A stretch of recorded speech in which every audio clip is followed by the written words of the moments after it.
I was in Philly last night, and I watched the Philadelphia 76ers go up against the Boston Celtics, and I got to tell y'all something, man. First of all, there's something special brewing as you watch Philly-Boston.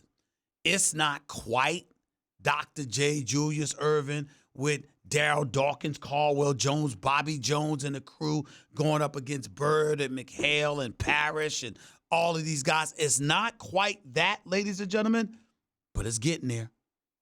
When you see this crowd go absolutely positively berserk when Philadelphia is going up against these boys, it's something to behold. I got to tell y'all that. It's something to behold. This is some special stuff to watch. Believe me when I tell you.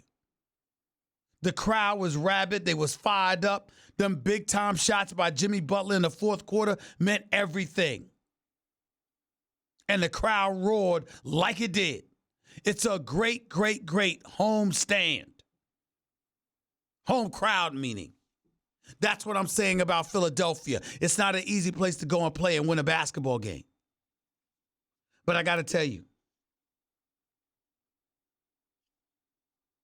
if the Philadelphia 76ers and the Boston Celtics were to meet in the playoffs today, I would go with Boston. Now, keep in mind, Boston had beat them 3 straight in the regular season before last night. Keep in mind that Boston's the same team that took them out last year in the postseason. Keep in mind that even though the 76ers have Jimmy Butler, and even though they have Tobias Harris, and even though they have Joel Embiid,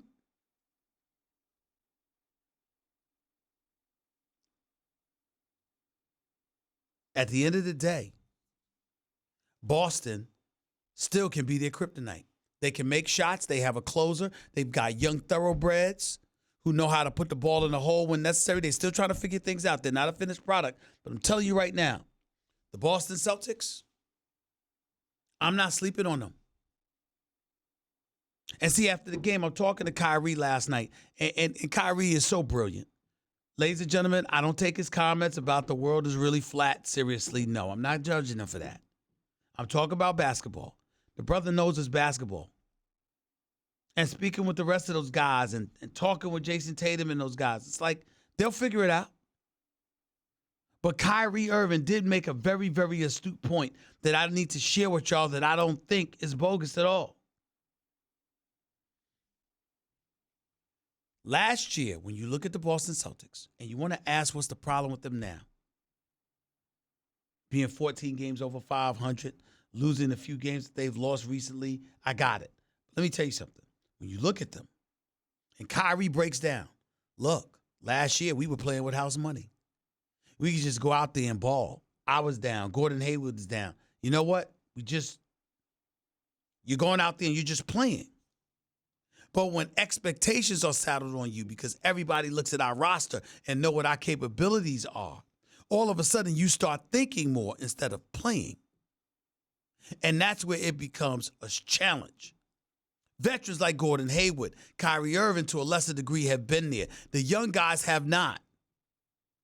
Yes, they may have been in the playoffs, and yes, they may have went to within one game of the NBA Finals. But the thing about them is that they were playing with house money. They had absolutely positively nothing to lose because nobody expected anything from them without Kyrie Irving or Gordon Hayward. But now we're both scheduled to be ready for the playoffs. You got to be ready for them. And guess who's having the most difficult time with it at times? Boston. So I think it's something to be concerned about. I think it's something to be alerted about. All those things are true. But in the end, when you have the Sixers and their play calling being orchestrated by Ben Simmons, who I love, by the way, who is just big time in every way, the flip side to it is that he has no jump shot. He doesn't even attempt one.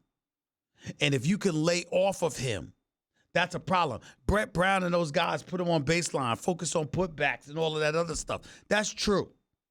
But the reality is that he would be a bigger threat, and the Sixers would be a bigger threat if Ben Simmons had a jump shot. Because he's got everything else. That's what they're saying. That's what they're asking you to think about. And I don't blame them, because in the end, here's what it comes down to.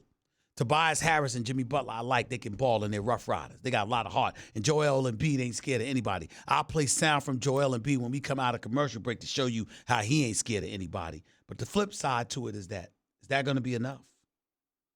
I don't know the answer to that question. But Boston thinks they do. And their answer is hell no. It won't be enough against us. As Terry Rozier said, yeah, you saw the confetti coming down. In other words, he's laughing at them making such a big deal over a regular season game. These are all the things that we have to think about.